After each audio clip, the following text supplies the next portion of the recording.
നമ്മൾ ഇന്ന് നോക്കാനായിട്ട് പോകുന്നത് NIOS ഹിസ്റ്ററിയുടെ ചാപ്റ്റർ 21 ആണ്.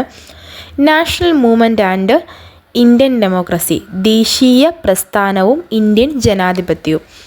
അപ്പോൾ ഇതിനകത്ത് കുറച്ച് ക്വസ്റ്റ്യൻസ് നമുക്ക് നോക്കാം. ഒന്നാമതായി നമുക്ക് പഠിക്കാം, ഹോം റൂൾ മൂവ്മെൻറ്റിനെ പറ്റിയിട്ട് ഒരു കുറിപ്പ് എഴുതുക. അപ്പോൾ ഈ ഹോം റൂൾ മൂവ്മെൻറ്റ് എന്ന് പറയുന്ന മൂവ്മെൻറ്റ് ബാലഗംഗാധര തിലകും ആനി ബസന്റും കൂടെ ചേർന്നിട്ട് ആരംഭിച്ചൊരു പ്രസ്ഥാനമാണ് ഈ ഒരു ഹോം റൂൾ മൂവ്മെൻറ്റ്.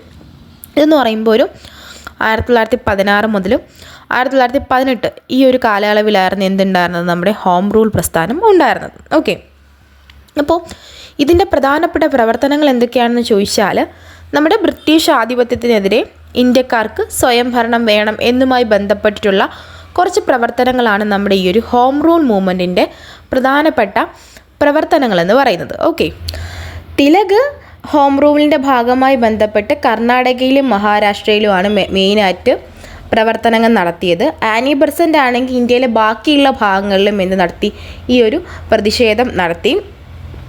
അങ്ങനെ എന്ത് ചെയ്തു, ഇവർ പത്രങ്ങൾ അതേപോലെ തന്നെ പൊതുയോഗങ്ങളൊക്കെ വഴി നമ്മുടെ രാജ്യത്തിന് സ്വാതന്ത്ര്യം കിട്ടണം എന്നുള്ള ആ ഒരു സ്വദേശീയ ചിന്ത എന്ത് ചെയ്തു, ആളുകൾക്കിടയിൽ പ്രചരിപ്പിക്കുകയാണ് ചെയ്തത്.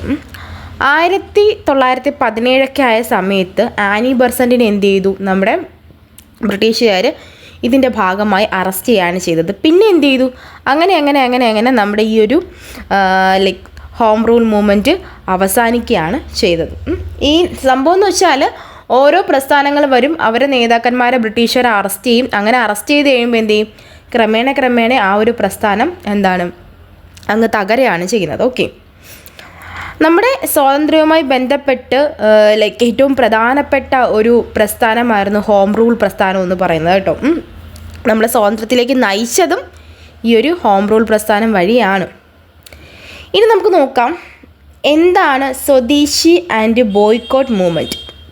അപ്പോൾ സ്വദേശി മൂവ്മെൻറ്റ് എന്താണെന്ന് വെച്ചാൽ, നമുക്കറിയാം 1905 ബംഗാൾ വിഭജനത്തിനെതിരെ ഉണ്ടായിട്ടുള്ളൊരു പ്രസ്ഥാനമാണ് സ്വദേശി പ്രസ്ഥാനം എന്ന് പറയുന്നത്. അപ്പം ഇതിൻ്റെ പ്രത്യേകത എന്താണെന്ന് വെച്ചാൽ, ബ്രിട്ടീഷ് നിർമ്മിത വസ്തുക്കളെല്ലാം ഉപേക്ഷിച്ചുകൊണ്ട് ഇന്ത്യൻ നിർമ്മിത വസ്തുക്കൾ മാത്രമേ നമ്മൾ ഉപയോഗിക്കത്തുള്ളൂ. ഇതിനെയാണ് നമ്മൾ സ്വദേശി മൂവ്മെൻറ്റ് എന്ന് പറയുന്നത്. ഇപ്പോൾ എക്സാമ്പിൾ പറഞ്ഞാൽ ബ്രിട്ടീഷുകാരുടെ വസ്ത്രങ്ങൾ, ഇപ്പം അതേപോലെ തന്നെ ആഭരണങ്ങൾ, സുഗന്ധവ്യഞ്ജനങ്ങൾ എല്ലാം നമ്മൾ ഉപേക്ഷിച്ച് ഇന്ത്യക്കാരെന്താണോ ഉണ്ടാക്കുന്നത് അത് മാത്രമായിരിക്കും നമ്മൾ ഉപയോഗിക്കുന്നത്. ഇതിനെയാണ് നമ്മൾ എന്ന് പറയുന്നത് സ്വദേശി മൂവ്മെൻറ്റ് എന്ന് പറയുന്നത്.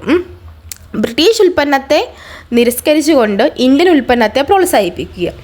അങ്ങനെ ഇതാണ് സ്വദേശി ആൻഡ് ബോയ്ക്കോട്ട് മൂവ്മെൻറ്റ് എന്ന് പറയുന്നത്. അത്രയേ ഉള്ളൂ അതിനകത്ത് നമുക്ക് നോക്കാനായിട്ട്.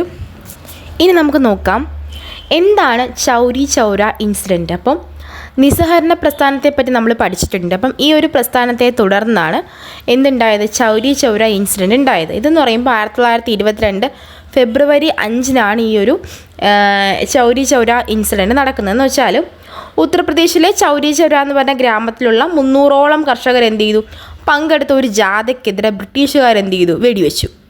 അങ്ങനെ വെടിവെച്ചപ്പം ഒത്തിരി ആളുകൾ മരിച്ചു. ഇതിനെ തുടർന്ന് എന്ത് ചെയ്തു, ബ്രിട്ടീഷുകാർക്കെതിരെ ജനങ്ങൾ പ്രതിഷേധമായി വന്നു. അങ്ങനെ പോലീസ് സ്റ്റേഷൻ കത്തിച്ചു, 22 പോലീസുകാർ മരിക്കുകയും ചെയ്തു. ഈ ഒരു ഇൻസിഡൻറ്റിനെയാണ് നമ്മൾ ചൗരി ചൗര ഇൻസിഡൻറ്റ് എന്ന് പറയുന്നത്. അത്രയേ ഉള്ളൂ. ഇനി നമുക്ക് നോക്കാം, എന്താണ് റൗലറ്റ് ആക്ട്. റൗലറ്റ് ആക്ട് എന്താണെന്ന് വെച്ചാൽ 1919 നമ്മുടെ ബ്രിട്ടീഷുകാർ ഇന്ത്യയിലേക്ക് കൊണ്ടുവന്ന ഒരു നിയമമാണ് റൗലറ്റ് ആക്ട്. ഇതിനെ നമ്മൾ ബ്ലാക്ക് ആക്ട് എന്നും കൂടെയാണ് പറയുന്നത്. ബ്ലാക്ക് ആക്ട് ആണ് കേട്ടോ. അപ്പം എന്താണെന്ന് വെച്ചാൽ, കാരണം കൂടാതെ ആരെയും നമുക്ക് അറസ്റ്റ് ചെയ്യാം, കോടതിയിൽ വിചാരണ കൂടാതെ ശിക്ഷ വിധിക്കാനൊക്കെയുള്ള അവകാശത്തിനാണ് നമ്മൾ റൗലറ്റ് ആക്ട് എന്ന് പറയുന്നത്. അപ്പോൾ ഇതിനെതിരെ എല്ലാവരും ശക്തമായിട്ട് പ്രതിഷേധിക്കുകയാണ് ചെയ്തത്. ഇനി നമുക്ക് നോക്കാം, എന്താണ് ജാലിയൻ വാലാബാഗ് കൂട്ടക്കൊല. ഇതെന്ന് പറയുമ്പോൾ 1919 പഞ്ചാബിൽ നമ്മുടെ റൗലറ്റ് നിയമം ഉണ്ടല്ലോ, അതിൻ്റെ ഭാഗമായി ബന്ധപ്പെട്ട് ആ ഒരു നിയമത്തിനെതിരെ പ്രതിഷേധിച്ച ആളുകളെല്ലാവരും കൂടി ഒത്തുകൂടി ആ ഒരു മൈതാനത്തിൻ്റെ അകത്ത് എന്ത് ചെയ്തു, ബ്രിട്ടീഷുകാർ വന്ന് അവർക്കെതിരെ നിറയൊഴിച്ചു. അങ്ങനെ ഒരുപാട് ആളുകൾ മരിച്ചു. ഇതിനെയാണ് നമ്മൾ ജാലിയൻ വാലാബാഗ് കൂട്ടക്കൊല എന്ന് പറയുന്നത്. ഇനി നമുക്ക് നോക്കാം, എന്താണ് സിവിൽ ലംഘന പ്രസ്ഥാനം. അതായത് ഗാന്ധിജിയുടെ രണ്ടാമത്തെ ഒരു പ്രക്ഷോഭമാണ്.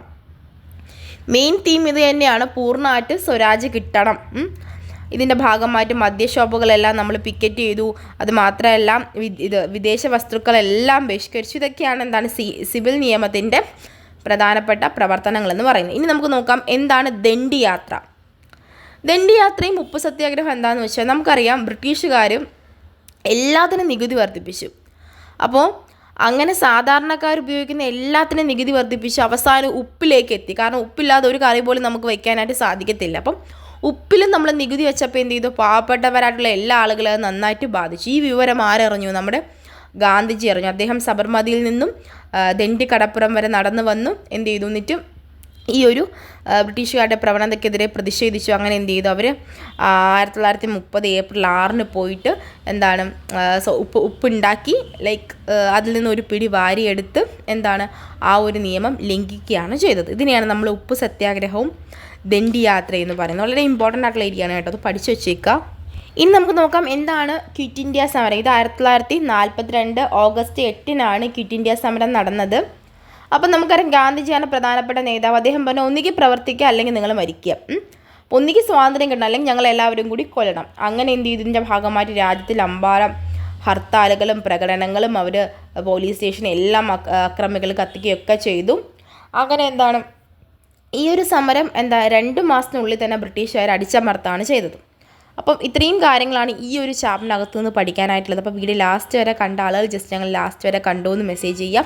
ഇഷ്ടമായെങ്കിൽ ഫ്രണ്ട്സിനൊക്കെ ഒന്ന് കമൻറ്റ് ചെയ്യുക. ഇഷ്ടമായെങ്കിൽ ഫ്രണ്ട്സിനൊക്കെ ഒന്ന് ഷെയർ ചെയ്യുക, കമൻറ്റ് ചെയ്യുക. എന്തെങ്കിലും ഡൗട്ട് ഉണ്ടെങ്കിൽ താഴെ കമൻറ്റ് ബോക്സിൽ രേഖപ്പെടുത്തുക.